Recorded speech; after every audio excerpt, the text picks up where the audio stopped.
Pinaalalahanan ng Embahada ng Pilipinas sa mga Pilipino sa Israel na maging maingat at mapagmatsyag sa mga pampublikong sasakyan. Kasunod po yan ang insidente nitong Huwebes kung saan hindi bababa sa 3 bus ang sumabog sa lungsod ng Bat Yam sa Tel Aviv. Walang sakay na pasahero ang mga sumabog na bus na nakaparada sa magkakahiwalay na lugar.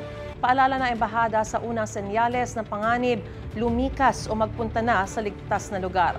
Kung malapit naman daw ang pupuntahan, magbisikleta, electric scooter o maglakad na lang sa mga hindi mataong lugar. Kung may mga concern, maaaring tawagan ang emergency hotline ng Philippine Embassy na naka-flash sa inyo pong screen.